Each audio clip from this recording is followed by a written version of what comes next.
লাইলাতুল মেরাজে জিবরাইল বলতেছে, হুজুর আপনি জান্নাতের মধ্যে ঢুকছেন, আল্লাহ আপনাকে জান্নাত দেখাইছে, যদি আপনি জান্নাত থেকে বার না হন আল্লাহ আপনাকে বার করবে না।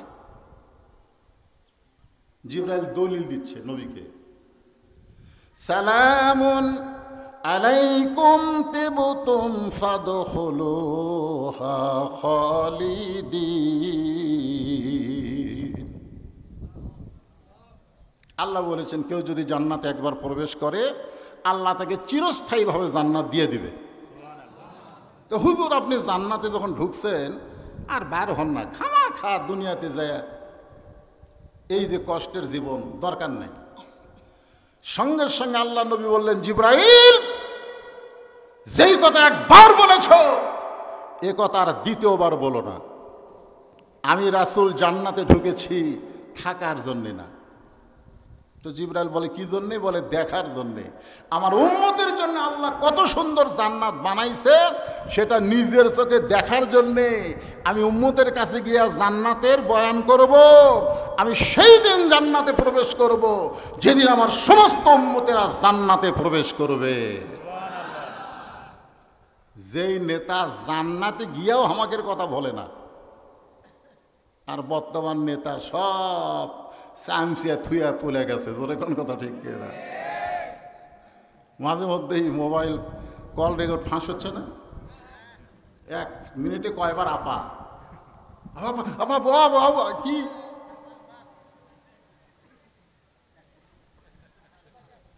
তোমরা সেই নেতার চামচাগিরি করো যেই নেতা বিপদে বললে তোমাদের কথা মনে রাখে না। আমরা সেই নবীর উম্মত হব যেই নবী জান্নাতে গিয়ে আমাদেরকে বলে না। ধরে কান কথা ঠিক কি না? আসার পরে বাংলাদেশে কিছু আশেকে রাসূল দেখা যায়। আশেকে রাসূল আপনারা দেখেন না? আশেকে রাসূল এই রবিউল আউয়াল মাসের 12 তারিখে তারা ঈদে মিলাদুন নবী একটা খুশির দিন হিসাবে ঘোষণা করছে। আমরা যারা মুসলমান আমরা জানি আমাদের ঈদ কয়টা? জোরে বলেন কয়টা? একটা হলো ঈদুল ফিতর, দীর্ঘ 1 মাস রোজা থাকার পরে ঈদুল ফিতর, আর একটা হলো ঈদুল আজহা। এই দুইটা ঈদ ছাড়া আর কোনো ঈদ মুসলমানের আছে?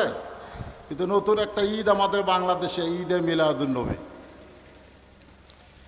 আমি আজকে সূরা নসর নিয়ে তাফসীর করব, কারণ বর্তমানে আমরা 24 সালে 5ই আগস্ট তারিখে স্বাধীন হয়েছি। জরিগণ ঠিক কিনা? এই স্বাধীনতার যে কি মজা, কি আনন্দ, এই নিয়ে সূরা নসর থেকে আপনাদের সামনে তাফসীর করব। কিন্তু তার আগ দিয়ে আমাদের মধ্যে একটা ভুল কাজ করে, সেটা হলো আমরা নবীর প্রতি যে দরুদ পড়লাম এটা কিন্তু ইবাদত না, এটা হলো মহব্বত। এটা কি মহব্বত? স্বয়ং আল্লাহও করে। আপনারা বলেন তো আল্লাহর কোন ইবাদত আছে? এ কথা কন না কেন? আল্লাহর কোন ইবাদত আছে? আছে? ইবাদত কার জন্যে? বান্দার জন্য। কিন্তু দরুদ শরীফ খালি আমরাই যে নবীর উপরে পড়ি তা কিন্তু না। এই যে বক্তারা ওয়াজ শুরুর আগে বলে না, ইন্নাল্লাহু ওয়া মালাইকাতুহু ইউসাল্লুনা আলান নবী, যে আল্লাহ তাআলা ফেরেশতাদের নিয়ে আমাদের নবীর উপরে দরুদ পড়ে। জোরে কোন সুবহানাল্লাহ। এখন আপনাদের কাছে আমার প্রশ্ন, আমরা আল্লাহ রাসূলকে বেশি মহব্বত করি না আল্লাহ বেশি করে? কথা কয় না। আচ্ছা, কি কারণে আমাদের নবীকে আল্লাহ বেশি মহব্বত করেন? নবীর উম্মত হিসাবে আমাদের একটু জানার দরকার আছে না নাই? জোরে করে আছে না নাই? সবাই হা করবেন। এই রবিউল আউয়াল মাসের সোমবারে আল্লাহ রাসূল দুনিয়াতে এসেছেন, এ ব্যাপারে কোনো সন্দেহ? এই জন্য রাসূল সোমবার দিন রোজা রাখতেন। সাহাবেরা জিজ্ঞাসা করে, ইয়া রাসূলুল্লাহ আপনি সোমবারে রোজা রাখার কারণ কি? আল্লাহ রাসূল বললেন যে এই দিন আমি দুনিয়াতে এসেছি, আল্লাহ পাক আমাকে দুনিয়াতে সোমবারের দিন নিয়ে আইছে, তার শুকরিয়াতান আমি রোজা রাখি। বলেন সুবহানাল্লাহ। তাহলে রবিউল আউয়াল মাসের সোমবারে আল্লাহ নবী দুনিয়াতে এসেছেন, এ ব্যাপারে কোনো সন্দেহ? জোরে বলেন সন্দেহ? কিন্তু কত তারিখে নবী দুনিয়াতে এসেছেন এই তারিখ নিয়ে সন্দেহ আছে।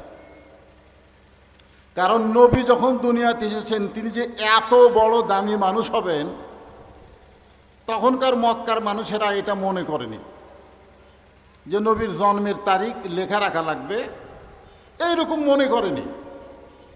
এবং নবীর যিনি তারিখ লিখবেন সেই বাপটা মায়ের পেটে যখন ছিলেন তখনই দুনিয়া থেকে চলে গেছেন। এই জন্য নবী কয় তারিখে দুনিয়াতে এসেছেন এ ব্যাপারে সন্দেহ আছে। কেউ বলেন 1 তারিখ, কয় তারিখ? কেউ বলেন 9 তারিখ, কয় তারিখ? কেউ বলেন 12 তারিখ। তাহলে আপনারা বলেন তো এই যে আসার ব্যাপারে 1 তারিখ হয়েছে না 3 তারিখ? কথা কয় না, কয় তারিখ? একটু হাঁ করেন, এই জিনিসটা সহি জিনিসটা আমাদের জানা দরকার। তাহলে নবী আসার ব্যাপারে মতভেদ আছে, কয় তারিখ আইছেন এ ব্যাপারে কি আছে? মতভেদ আছে। কিন্তু নবী যে 12 তারিখে দুনিয়া থেকে বিদায় নিয়েছেন এ ব্যাপারে কোনো মতভেদ, জোরে বলেন, মতভেদ নাই। কেন নাই? কারণ নবী যখন দুনিয়া থেকে বিদায় নিছেন তখন নবীর 1 লক্ষের উপরে নবীর জন্য জীবন দেওয়ার মতন পাগল সাহাবীরা ছিল, জোরে কোন সুবহানাল্লাহ। এই জন্য নবীর বিদায়ের তারিখ সবাই লিখে রাখছে 12 তারিখ। এখন বলেন বিদায়ের তারিখ সহি আর জন্মের তারিখ মতভেদ। তাহলে নবী 12 তারিখে যদি বিদায় নেয়, আপনারা বলেন তো বিদায় নেওয়ার দিন আমাদের আনন্দের দিন না কষ্টের দিন? সবাই বলেন। তাহলে কষ্টের দিন আমরা আনন্দ করব, এরকম একটা দল আমাদের বাংলাদেশেও আছে, যেরকম আছে না নাই? আমরা নবীর আদর্শকে গ্রহণ করব, নবীকে মহব্বত করব, নবীর প্রতি মহব্বত করে বেশি বেশি নবীর প্রতি দরুদের আমল করব ইনশাআল্লাহ। যখনই নবীর নাম শুনবো বক্তা বলার আগেই আপনারা অন্তর থেকে বলবেন সাল্লাল্লাহু আলাইহি ওয়াসাল্লাম।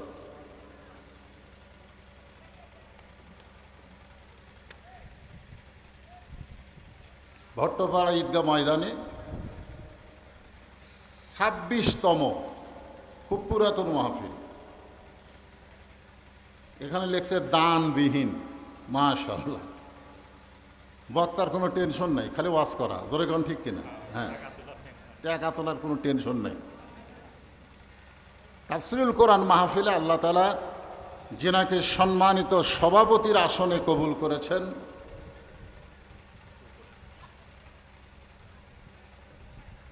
জনাব আলহাজ শাহ মোহাম্মদ হাশেম আলী, আজকের এই মাহফিলের সম্মানিত সভাপতিকে অন্তরের অন্তঃস্থল থেকে আমি শুভেচ্ছা জ্ঞাপন করছি।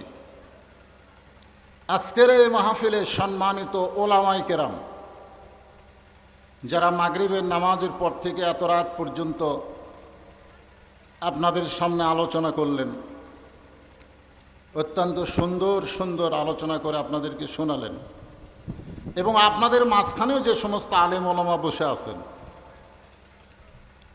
সমস্ত আলেম ওলামাকে অন্তরের অন্তঃস্থল থেকে আমি শুভেচ্ছা জ্ঞাপন করছি।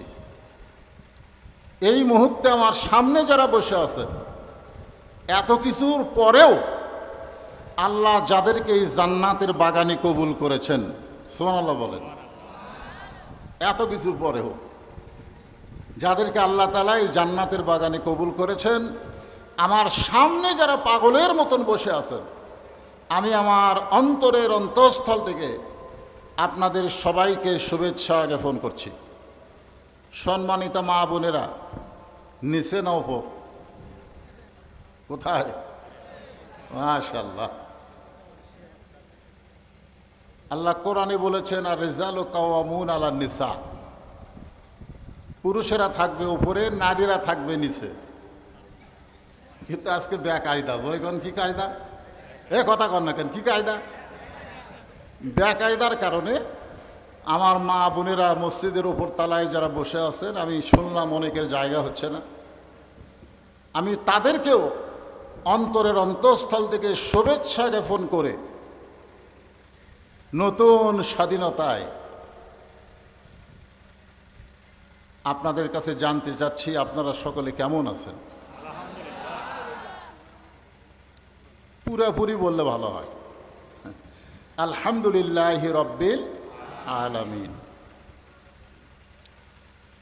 যখন আমরা বলবো আলহামদু, একবারে তো আর আলহামদুলিল্লাহ বলতে পারি না, আগে আলহামদু। আলহামদু শব্দের অর্থ কি জানেন? আমি প্রশংসা করিতেছি। কার? হ্যাঁ,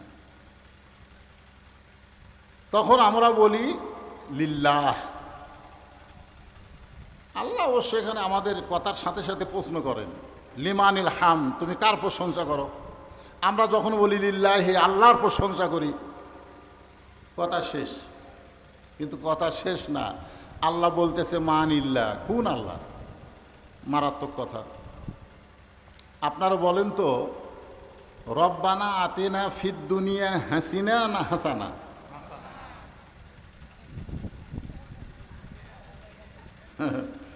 এখন আর এই অ্যাঙ্গেলে ডোজ দেওয়া লাগবে না, ডাইরেক্ট মারা যাবে। জোরে কোন ঠিক না? আর কি এই কাটকুট করে মারা লাগবে? এখন ডাইরেক্ট মারলেও কোনো সমস্যা। আলহামদুলিল্লাহ। আল্লাহ বলেন মানিল্লাহ, কোন আল্লাহর প্রশংসা করো? কারণ তোমাদের মুখে এক আল্লাহ, ভিতরে বহু আল্লাহ। আসলে আল্লাহ কয়জন? একবার যদি তেলাওয়াত করেন, আল্লাহ খুশি হয়ে তার আমল নামায় 10 পারা কোরআন পড়ার সওয়াব দিয়ে দেয়। সূরা ইখলাস একবার সবাই আমার সঙ্গে পড়েন, 10 পারা কোরআন পড়ার সওয়াব এখনই আল্লাহ আমাদেরকে দিয়ে দিবে। আমরা খালি ওয়াজ শুনবার আইছি না আমলও করবার আইছি? তো তাহলে আমলটা করি। সকলে পড়েন বিসমিল্লাহির রহমানির রহিম। কুল হু আল্লাহু আহাদ আল্লাহুস সামাদ লাম ইয়ালিদ ওয়া লাম ইউলাদ ওয়া লাম ইয়াকুল লাহু কুফুয়ান আহাদ। আল্লাহ কয়জন? আল্লাহর সমকক্ষ কেউ? আল্লাহর কোনো সন্তানাদি? আল্লাহর কোনো পিতামাতা? মাশাআল্লাহ। কিন্তু আল্লাহ কেন বললেন মানিল্লাহ? কোন আল্লাহর? বলার পিছনে কারণ হলো, আমরা অনেক সময় বলি ওই দেখো পুলিশ আসতেছে, ওই দেখো পুলিশ আসতেছে, বলি কি বলি না? বলি না। কারণ পুলিশ আমাদের বাংলাদেশে এখন শরমে কথা বলতেছে না। শরমে কেউ বলেও না যে আমার ছেলে পুলিশের চাকরি করে, এটাও বলতেছে না। আমার এলাকার যারা আওয়ামী লীগ করে তারা এখন একেবারে এমনভাবে মুখ বন্ধ করছে, দূরের পিঠে লাগতে পারলে মুখ যেরকম ভিতরে ঢুকায়, আবার জোরে লাগতে পারলে একটু বার হয়, ঠিক একই অবস্থা। তো এখন ওই যে পুলিশ আসতেছে, কি হলো আবার? হাই রে কারেন্ট রে! না আসলে আবার কারেন্ট যাবে, আবার ওয়াজের এক টান শুরু করলাম, কারেন্ট চলে গেল, আবার এরা জেনারেটর দিবে, ওয়াজের আবার লাইন কেটে গেল। এই একটা অবস্থা হবে। আল্লাহ, হ্যাঁ মহিলার ওয়াজ আমি করি, কয়া লাগবে না। এক মহিলার অত্যাচারে আমাকে যে অবস্থা হচ্ছিল, জোরে করার কথা ঠিক কিনা? আয় হায় ভাই, কি পাওয়ার রে! সভাপতি সাহেব বলতেছে মহিলাদের একটু ওয়াজ করা লাগবে। 16টা বছর লাগাতার, 16 বছর কি অত্যাচার করছে, জোরেগণ ঠিক কিনা? সেটা বাদ দেওয়া যাবে? হ্যাঁ, থাকবেই। তো যে কথাটা বলতেছে একটু শোনেন। আমরা অনেক সময় বলি পুলিশ আসতেছে, ধরবে। ঠিক, কাক ধরবে? ভালো মানুষ না খারাপ মানুষ? পুলিশের ভয়, র্যাবের ভয়, আবার রবের ভয়। আমি আপনি যখন কবরে যাব তখন প্রশ্ন করা হবে মান রব্বুকা, তোমার রবকে, ঠিক কিনা বলেন? না র্যাব, রব। আমরা কোনোদিনও বলি না যে আজরাইল আসতেছে, যে কোনো সময় আমাদের মৃত্যু হবে। আমরা পুলিশের খেয়াল করি, আজরাইলের খেয়াল করি না। আমরা আবাদের খেয়াল করি, আবাদ যে অবস্থা, খাবো কি? আপনার বলেন তো, খাওয়ানোর মালিককে? আমরা লেখাপড়া করে এই যে কোটা আন্দোলন, এই কোটা আন্দোলন থেকেই তো শুরু হয়েছে, জোরে কোন ঠিক কিনা? মুক্তিযোদ্ধা কোঠা। সাধারণ ছাত্ররা দেখলো যে আন্দোলন না করলে তো আমাদের চাকরি হবে না, চাকরি না করলে আমরা বাঁচবো কেমনে? আপনারা বলেন তো, বাঁচানোর মালিককে? ব্যবসা না হলে বর্তমান ব্যবসার যে অবস্থা, চলবো কেমনে? এখন তিনটা কথা বললাম, একটা আবাদ, একটা চাকরি, একটা ব্যবসা। এখন আপনারা বলেন তো, আবাদ খাওয়ায় না আল্লাহ খাওয়ায়? কথা জোরে বলা লাগবে। চাকরি বাঁচায় না আল্লাহ বাঁচায়? ব্যবসা চলায় না আল্লাহ চলায়? তাহলে আমরা কোনো সময় বলবো না যে আল্লাহও লাগে হিল্লাও লাগে, বলবো? এই জন্য আমরা বলবো রব্বিল আলামিন। আল্লাহর প্রশংসা শেষ। আল্লাহর প্রশংসা আমরা সব সময় করব। আল্লাহ কোরআন কারিমের মধ্যে বলে, লাইন শাকারতুম লাযীদান্নাকুম। যে আল্লাহর যত প্রশংসা করে আল্লাহ তার নিয়ামত তত বাড়ায়া দেয়। আপনারা বলেন তো, নিয়ামত মানে কি? নিয়ামত শব্দের অর্থ হলো সন্তুষ্টি। আল্লাহর প্রশংসা যত বেশি করব, আল্লাহ আমাদের উপর তত বেশি সন্তুষ্ট হবে। আল্লাহর প্রশংসা করতে রাজি আছি না নাই? আল্লাহ কবুল করুক, জোরে কোন আমিন। এখন আসেন, আমি যা সূরা নসর আপনাদের সামনে তেলাওয়াত করেছি, এর উপরে এখন আমার আলোচনা। যারা পরে আসতেছেন মনে করতেছেন এই জায়গা ভিজা আছে, এখানে বসি কেমনে, এই যে একদল ছেলেপেলে আসতেছে, আপনার বসেন। আজকে এই মাহফিলে বসার কারণে আপনার পিছন সাইড যদি ভিজা যায়, মনে করেন, কথার কথা। আর আল্লাহ যদি বলে আমার কোরআনের তাফসির শুনতে এসে যাদের পিছনে ভিজে গেল, ওই ভিজা দেহের জন্য আমি জাহান্নামের আগুন হারাম করে দিলাম। ওয়াবতাগু ইলাইহি ওয়াসিলা। মনে করেন না যেই নামাজ দিয়া, এই রোজা দিয়া, এই আমল দিয়ে আমরা জান্নাতে যাব, এটা মনে করা যাবে না। যে কোনো একটা ওসিলা দিয়ে আল্লাহ আমাদেরকে জান্নাত দেবেন, জোরে কোন ঠিক? এই জন্যে বসার সময় নিচের দিকে তাকায় বসার দরকার নাই, বসেন, ভিজে দেখ, অসুবিধা কি? এটা একটা চিহ্ন হবে, এটা একটা ওসিলা হবে। আল্লাহ বলেছেন যে আমি ওসিলা তালাশ করব। এই জন্য যারাই আসতেছেন, যেখানে ফাঁকা পাবেন সেখানে বসে যাবেন। ইজা জা নাসরুল্লাহি ওয়াল ফাতহ 4 তারিখেও আমরা জানতাম না, 5 তারিখেও 12টা পর্যন্ত আমরা জানতাম না, যেরকম ঠিক। হ্যাঁ, কিন্তু বিকেলবেলায় জানলাম যে আমাদের বিজয় হয়ে গেল। কখনোই মনে করবেন না যে ছাত্রদের আন্দোলনে আমাদের বিজয় হয়েছে, কখনোই মনে করবেন না। কারণ 10,000 সাহাবী নিয়ে আল্লাহর নবী যখন মক্কার দিকে রওনা দিলেন, এখনো মক্কা পায় নাই, তার আগেই মক্কা বিজয় হয়ে গেছে, জোরে কোন সুবহানাল্লাহ। এখনো মক্কা পায়নি, খালি কাফেররা দেখতেছে ওই যে আসতেছে, ওরে বাবারে। ওইটা দেখার পরে বিনা যুদ্ধে কে কোথায় লুকাইছে, এই জন্য আল্লাহ বলতেছেন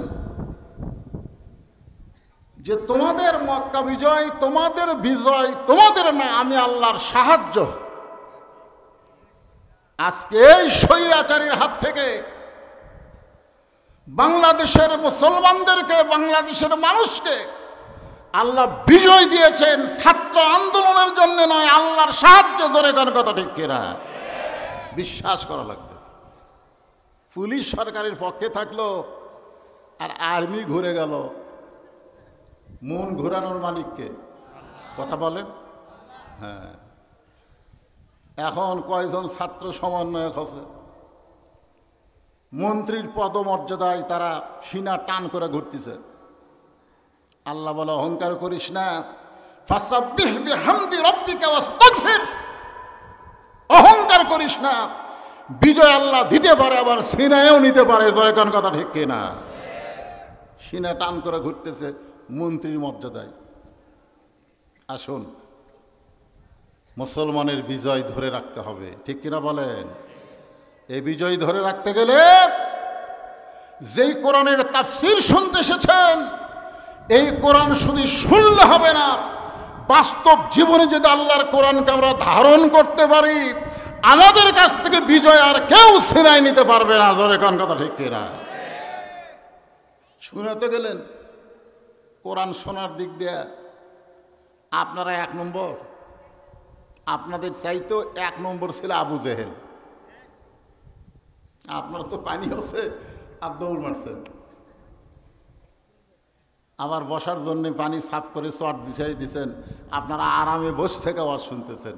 আবু জেহেলের বসার কোনো চান্স নেই, কারেন্ট গেল না আলো সেটা দেখারও চান্স নেই। চোরের মতন অন্ধকারে চুপি চুপি দাঁড়ায়া দাঁড়ায়া ঘন্টার পর ঘন্টা আল্লাহ নবীর কোরআন তেলাওয়াত শুনতেন। সুবহানাল্লাহ খান। কে শুনতো? আবু বকর নবীর সামনে বসে শুনতো, আর ওই চোরের মতন শুনতো, চোরের মতন কোরআন তেলাওয়াত শুনতো। আর সকালবেলা গিয়া মিটিংয়ের মধ্যে বলতো, এত সুন্দর কোরআনের বাণী, রাতটা কোন দিক দিয়ে গেল আমি বুঝবারই পারিনি।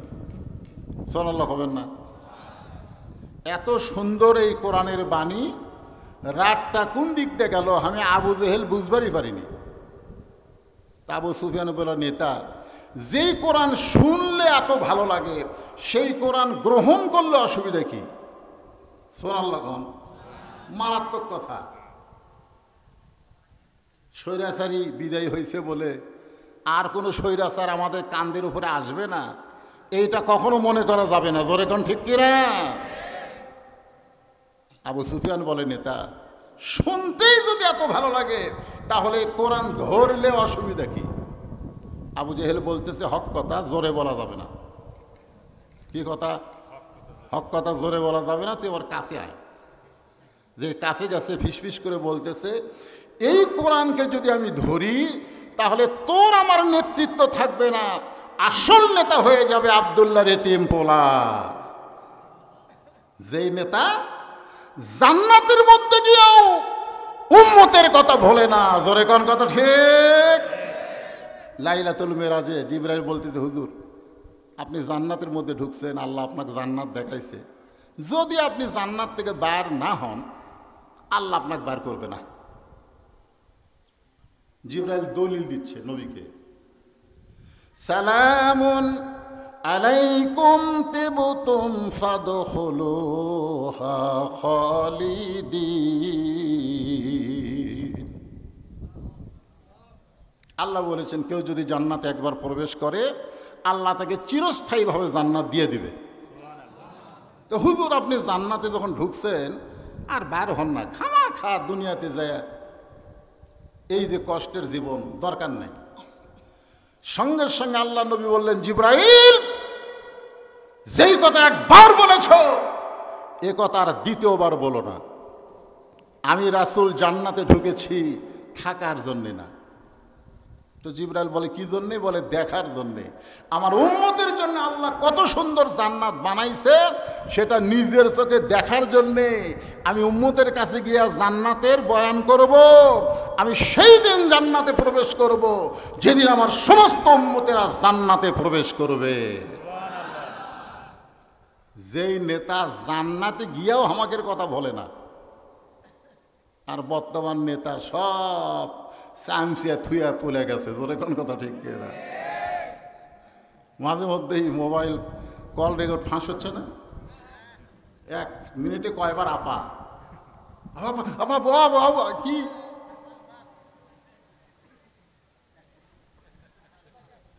তোমরা সেই নেতার চামচাগিরি করো যেই নেতা বিপদে বললে তোমাদের কথা মনে রাখে না। আমরা সেই নবীর উম্মত হব যেই নবী জান্নাতে গিয়ে আমাদেরকে বলে না। ধরে কান কথা ঠিক কি না? এই মুহূর্তে একটা স্লোগান দেওয়া লাগবে, আমার নেতা তোমার নেতা, সকলে বলবেন বিশ্ব নবী মোস্তফা। বলতে পারবেন না ভাইজান? আমার নেতা তোমার নেতা, বিশ্ব নবীর চরিত্র মতো করা যাবে না। আমি এটা অনেক মাহফিল আপনাদের শুনেছি, ভুলে গেলে হবে? নবীকে কারো সঙ্গে তুলনা করা যাবে যাবে না। কারণ ইন্নাকা লাআলা খুলুকিন আযীম। আযীম মানে কি?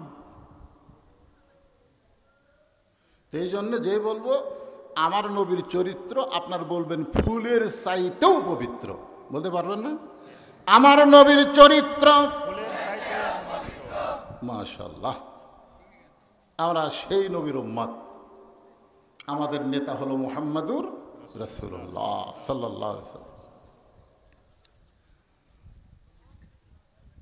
মক্কা বিজয় হয়ে গেছে, মক্কা বিজয় হয়ে গেছে।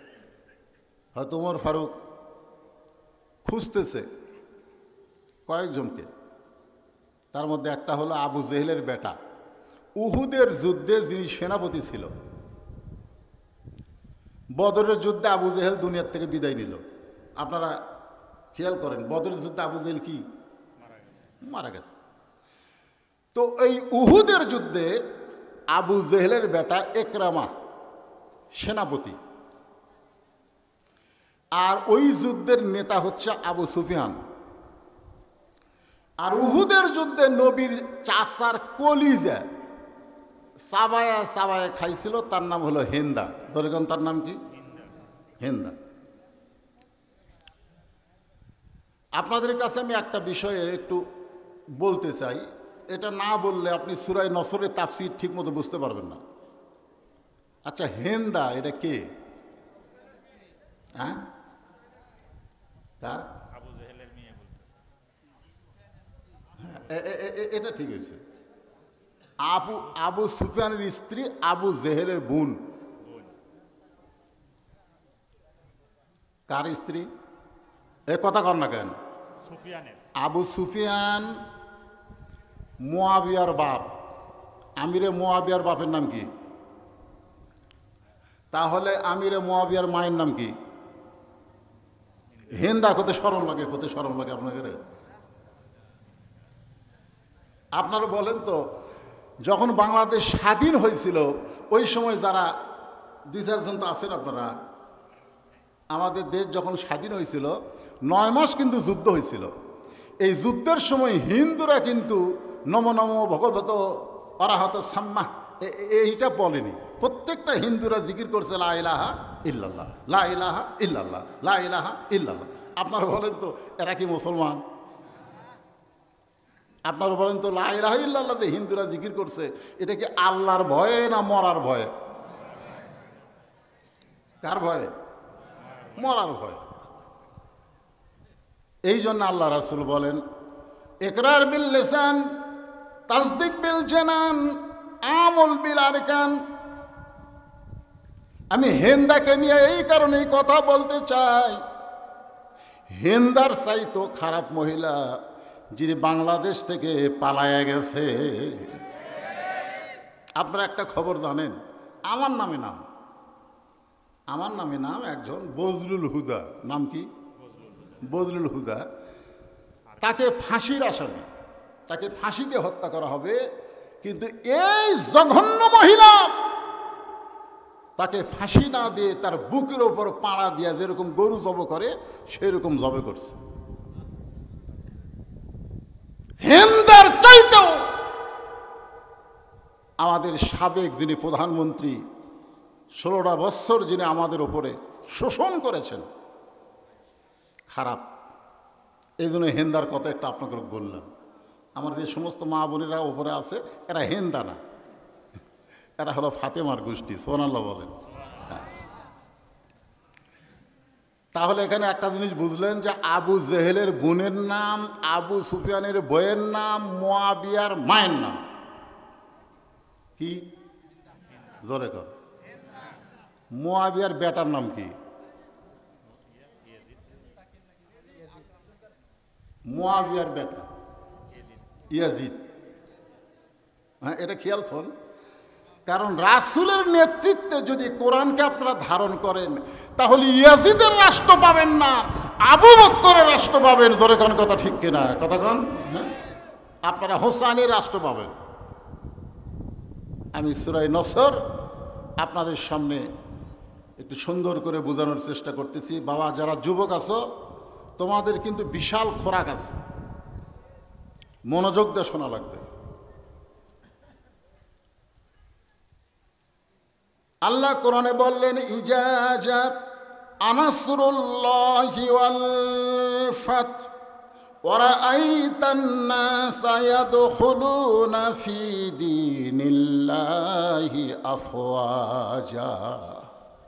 হাজার হাজার মানুষ ইসলামের মধ্যে দাখিল হচ্ছে।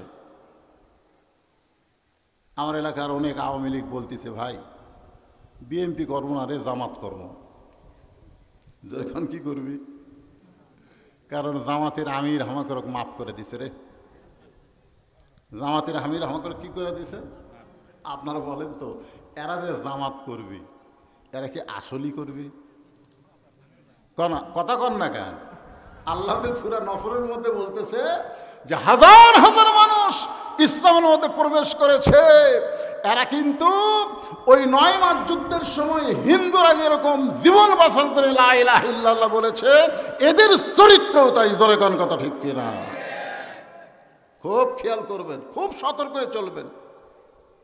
গোপালগঞ্জ এখনো স্বাধীন হয়নি। বিএনপির একজন বড় নেতা হত্যা করছে এরা। গতকাল করেনি? হত্যা করেনি? বাংলাদেশের মানচিত্রে এখনো গোপালগঞ্জ স্বাধীন হয়নি। এমন ভাবে উত্তেজে আছে এই মুনাফিকের গোষ্ঠীরা, যে কোনো সময় বিজয়কে নস্যাৎ করে দেওয়ার পায় তারা করবে। ধরে কোন কথা ঠিক কিনা? কিন্তু পারবে না, পারবে না। যেই কোরআনের তাফসীর শুনতেছেন, এই কোরআনকে যদি আপনারা বুকে ধারণ করেন, পারছে? সাইদি হুজুর সবসময় যখনই দেখছেন আপনারা হাজরা দিবার যাচ্ছে, বুকে কোরআন শরীফ ছিল কি ছিল না? কথা বলেন, কতক্ষণ ছিল কি ছিল না? কয় তারিখে তাকে হত্যা করা হলো? 14 আগস্ট। তার 3 দিন আগে এই স্বৈরাচারীর কয়েকজন ভারতে গেছিল। ভারতে গেছিল, এত দোয়া মরবি না, এত দোয়া মরবে না। সব বক্তারা দোয়া করে, প্রকাশ্যে করে, গোপনে করে, করে কি করে না? জোরে কর। সব কিছু দেখে, দিন দিন আরো তাজা হচ্ছে। তখন জেলখানা থেকে বের করে বাংলার কোটি কোটি মানুষ দেখলো হাসি মুখে। সেই লোকটাকে হাসপাতালে নিয়ে গিয়ে হত্যা করা হলো। হত্যা করার পিছনে কারণ, আল্লাহর ওলি সবসময় দোয়া করতেন, আল্লাহ তুমি আমাকে শাহাদতের মৃত্যু দিও। জোরে করার কথা ঠিক কিনা? একটু মনোযোগ দিয়ে শুনবেন। ওমর ফারুক ওই সমস্ত কাফেরদেরকে হত্যা করার জন্যে যখন খোঁজাখুঁজি শুরু করলেন, আল্লাহ রাসূল বললেন, ওমর, বিশাল একটা বিজয় আল্লাহ আমাদেরকে দান করেছে। এই বিশাল বিজয়ের কারণে আমি তাদেরকে ক্ষমা করে দিলাম। জোরে গান সুবহানাল্লাহ। তবে 9 জনকে রাসূল ক্ষমা করেনি। কয়জন? আমি বলবো। আল্লাহ রাসূল ক্ষমা করে দিলেন। আজকে আমাদের বাংলাদেশেও জামাত ইসলামের আমির ক্ষমা করেছে, তাই বলে পাইকারে হারে সবাইকে ক্ষমা করা হবে না। আল্লাহর ওলিকে জেলখানায় যিনি ইঞ্জেকশন করে হত্যা করেছে, ভালো মানুষগুলোকে অন্যায় করে যে সমস্ত বিচারক ফাঁসির মঞ্চে নিয়ে গেছে, তাদেরকে কোনোদিন ক্ষমা করা হবে না। জোরেগান কথা ঠিক না? সবাইকে ক্ষমা করার নজির ইসলামেও নাই। গড় দেওয়ার কথা ইসলামে আছে, আছে না নাই? জোরে কর, আছে না নাই? আমি আল্লাহ যখন আসমান ভালো করে দিছে, কিন্তু সময় আপনাদের সামনে আলোচনা করব। বিরক্ত হচ্ছেন? হ্যাঁ, একটু মনোযোগ দেবে। আল্লাহ রাসূল ক্ষমা করে দিলেন। আল্লাহ রাসূল বললেন, ওমর, এত বড় বিজয়, ফাসাব্বিহ বিহামদি রব্বিকা ওয়াস্তাগফির, বরং আমরা আল্লাহর তাসবিহ আদায় করব, আল্লাহর জিকির করব, আল্লাহর প্রতি বেশি বেশি ইস্তেগফার করব। সুবহানাল্লাহ। ইস্তেগফার মানে কি? ইস্তেগফার মানে ফিরে আসা। ফিরে আসা। আমাদের মধ্যে যেন কোনো অহংকার কোনো সময় না আসে যে আমরা বিজয় লাভ করেছি। সব সময় আমাদের বিশ্বাস করতে হবে আল্লাহ আমাদেরকে বিজয় দিয়েছে। জোরে কোন কথা ঠিক কিনা? হ্যাঁ, ফিরে আসব না। সাহাবীরা 10,000 সাহাবী, বুঝতেছেন না? মনের আনন্দে নবী যে কি বলতেছে এইটাও আর খেয়াল করতেছেন। আনন্দ আনন্দ আনন্দের চোটে 450 থানা পুড়ে দিছে। জোরে কোন কথা ঠিক কিনা? আনন্দের চোটে একের বাড়ি ঘর লুট করছে, পুড়ে পুড়ে দিছে। এইগুলো মুসলমান? এগুলো মুসলমান করে? আপনারা বলেন, শত্রুর বাড়ি পুড়ে দেওয়া, থানা লুট করা, এগুলো মুসলমানের কাজ? 10,000 সাহাবীর কিছু অংশ শুনতেছে আর সাইডে খেলে আনন্দ। বিজয় হয়ে গেছে, মক্কা বিজয় হচ্ছে। একদিন গভীর রাত্রে নবী আবু বকরকে নিয়ে মক্কা থেকে মদিনায় হিজরত করেছে।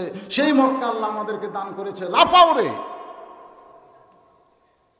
আল্লাহর নবী চিন্তা করলেন এই সমস্ত আনন্দকারী সাহাবীদেরকে সাইজ করার জন্যে একটা জায়গার মধ্যে ঢুকতে হবে, একটা জায়গার মধ্যে ঢুকতে হবে। সে জায়গার নাম হলো জান্নাতুল মাওয়া। খুব খেয়াল করবেন, সে জায়গার নাম কি? হজ করছেন হাজী সাহেবরা জানে, কাবা থেকে, কাবা ঘর থেকে দক্ষিণে 1 কিলো গেলেই এই জান্নাতুল মাওয়া, মক্কার সবচাইতে বড় গোরস্থান। আল্লাহ রাসূল জান্নাতুল মাওয়ার মধ্যে ঢুকলেন। এখন আপনারা বলেন, রাসূল যদি কোনো গোরস্থানের মধ্যে ঢোকে সাহাবীরা কি করবে? কথা কয় না। আল্লাহ কোরআনে বলেন, আতিউল্লাহ ওয়া আতিউর রাসূল, আল্লাহর আনুগত্য করো, তোমাদের নবীকে অনুসরণ করো। টুটি পর্যন্ত খায়া কয় মিষ্টি খাওয়া সুন্নত রে। ওরে বাবা রে, আরো খাবি রে। চোর দেখলে দাবার না দেয়, চোরের পাও ধরে। কারণ যে বেশি ভুড়িয়ালা মানুষ, উনি 10 মাসে পোয়াতের মতো উনি দৌড়াবার পারবে। আর একবার আমার সঙ্গে পড়েন, ইজা জা নাসরুল্লাহি ওয়াল ফাত ওয়া রাআইতান নাসা ইয়াদখুলুনা ফি দীনিল্লাহি আফওয়াজা ফাসাব্বিহ বিহামদি রাব্বিকা ওয়াস্তাগফির ইন্নাহু কানা তাওয়াবা। আজকের আলোচনা এই সূরাকে সামনে নিয়ে আমি এতক্ষণ ধরে করলাম। আল্লাহ পাক আমাদের সকলকে কবুল করুক। সকলে বলে আল্লাহুম্মা আমিন। বৃষ্টি হচ্ছিল, আল্লাহ তুমি বৃষ্টি বন্ধ করে দিছো। আমি এক সময় আল্লাহকে এশার নামাজের সময় বললাম, অন্তত 12টা পর্যন্ত আল্লাহ তুমি বৃষ্টি দিও না। তো 12টা পার হয়ে গেছে, আল্লাহ তাও বৃষ্টি আমাদেরকে আর দেয়নি। আমরা দীর্ঘ সময় আলোচনা করলাম, কোনো আদায় নাই। আমরা এখানে তাবারক রেডি আছে ইনশাল্লাহ। আপনাদের শুনে আসা লাগবে না, হয়ে যাবে ইনশাল্লাহ। আবার তাবারকেরও ব্যবস্থা করছেন, এমনি কোনো আদায় নাই, দানবিহীন। আবার তাবারকের ব্যবস্থা করছে।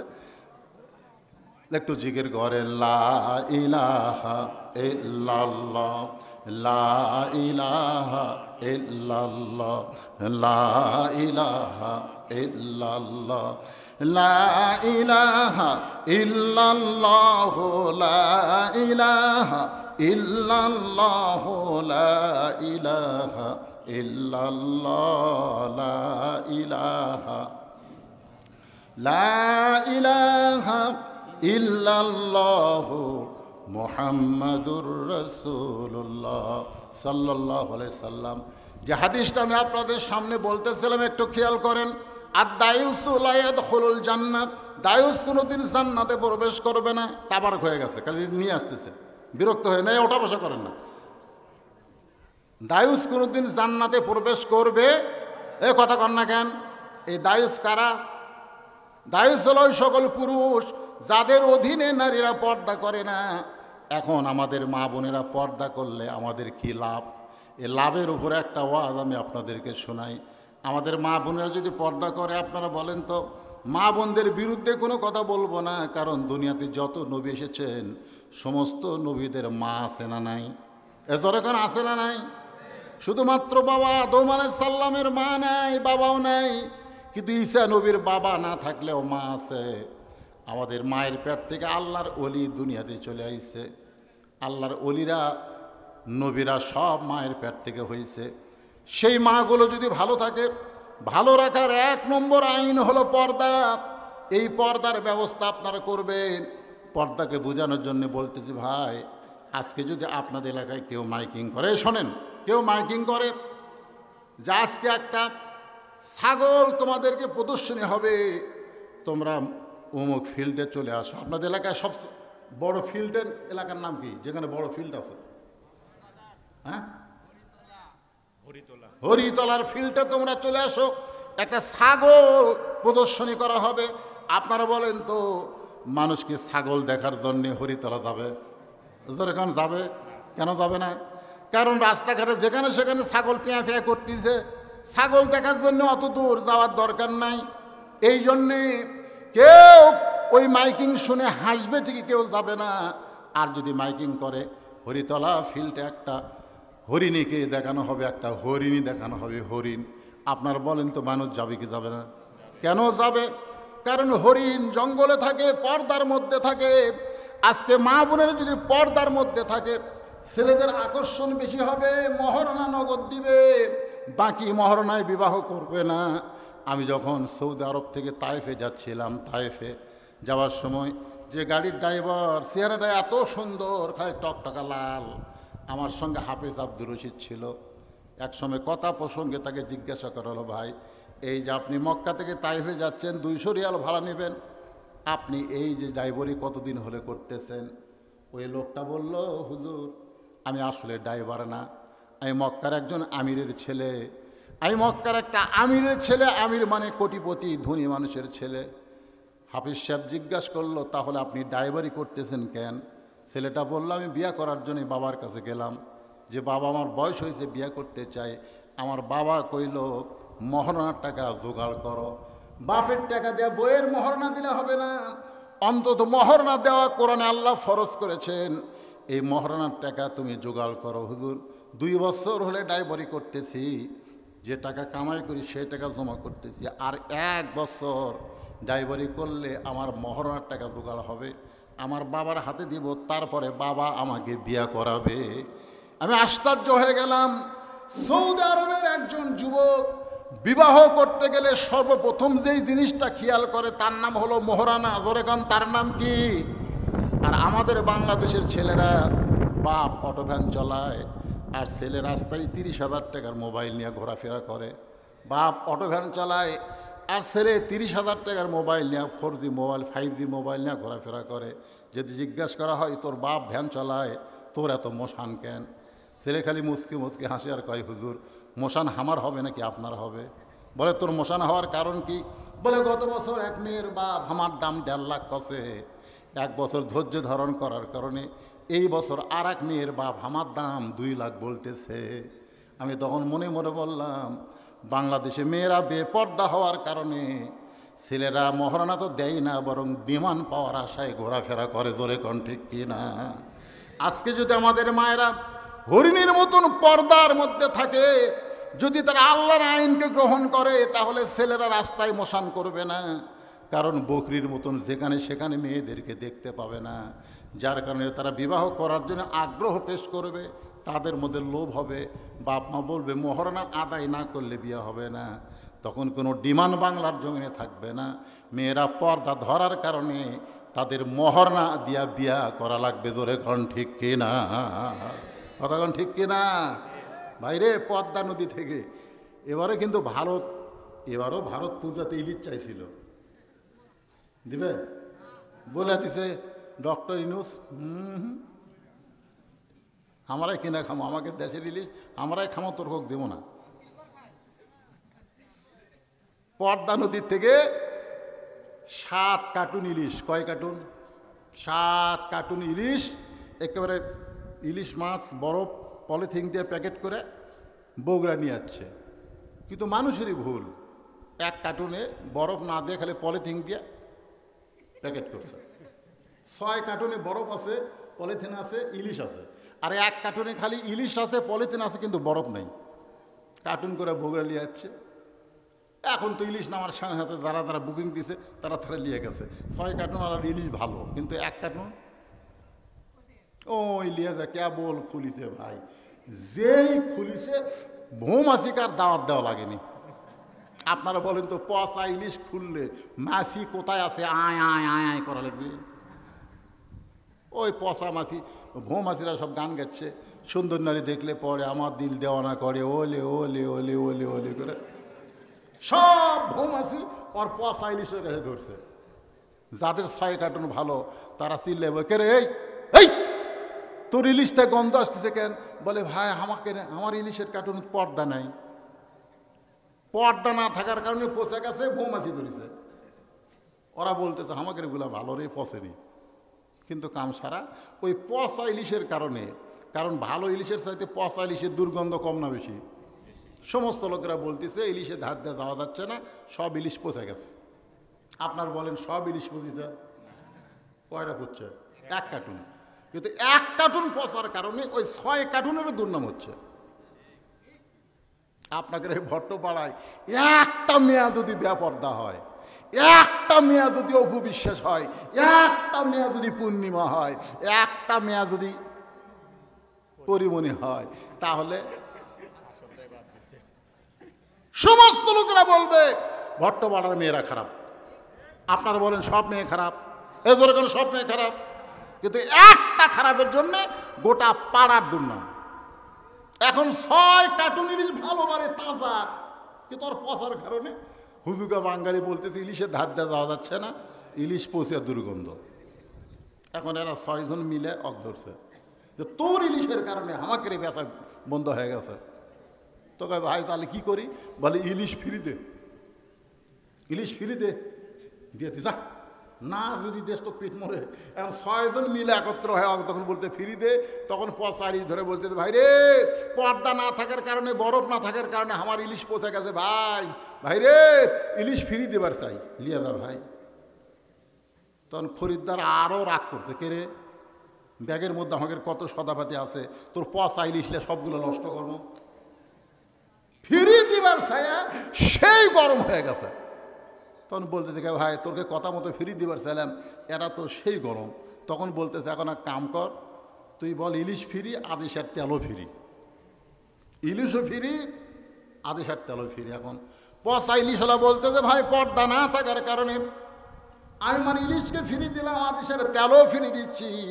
তখন খরিদ্দাররা 3 দল হয়ে গেছে। খরিদ্দাররা 3 দল হয়ে এক দল বলতেছে আগে পচা ইলিশ লেইনি, তেলের জন্য নিব না, দরকার নাই, ইলিশের ধার দিয়ে যাব না। আর এক দল বলতেছে ইলিশ নিব, মধ্য ঘাটায় ইলিশ ফেলা দিয়ে তেল নিয়ে বাড়ির যাব। আর এক দল বলতেছে পচা ইলিশ আদেশের তেল একত্র করে পাক করলে খাওয়া যাবে। আজকে পচা ইলিশ মানে বেপর্দা নারী। বেপর্দা নারীকে কোনো বাপ যদি বিয়ে দিবার চায়, একটা ছেলেও কিন্তু বিয়ে করবে না।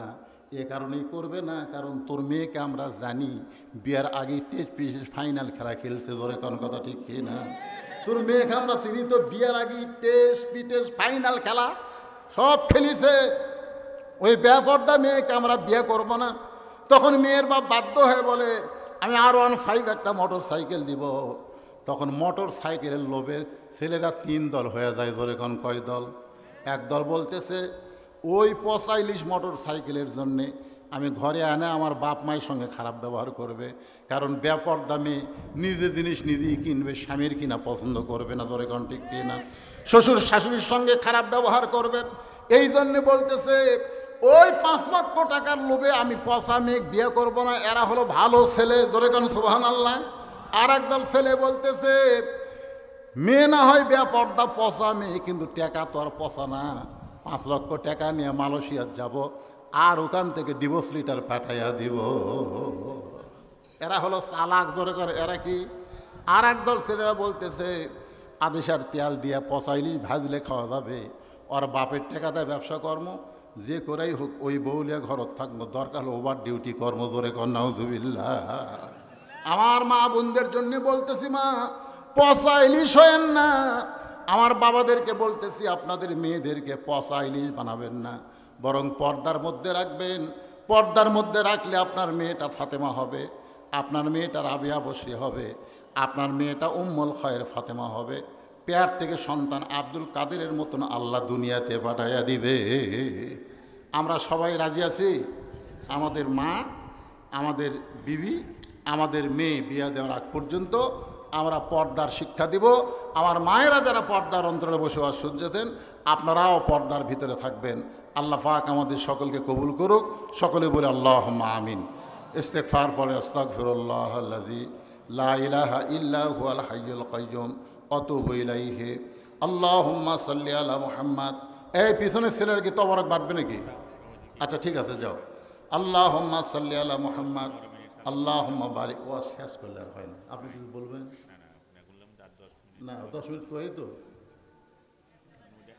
অসুবিধা হবে না। এখন আপনার এইরকম দিনে দেরি করলে হবে। তাই আল্লাহ ধৈর্য ধারণ করেছে, আপনাদের প্রতি রহম করেছে, সময় দিয়েছে। এখন এমন ওয়াজ করে দেখেন 12টা 20 বাজতেছে, ফজর নামাজ পড়া লাগবে না? যে নামাজের উপরে এত ওয়াজ হলো, এখন ওয়াজ শুনবার যে সে নামাজ যদি নষ্ট হয়ে যায় বিশাল ক্ষতি হয়ে যাবে। এই জন্যে হ্যাঁ হ্যাঁ, সকলে ইস্তেগফার পড়ে, আস্তাগফিরুল্লাহাল্লাযী লা ইলাহা ইল্লা হুয়াল হাইয়্যুল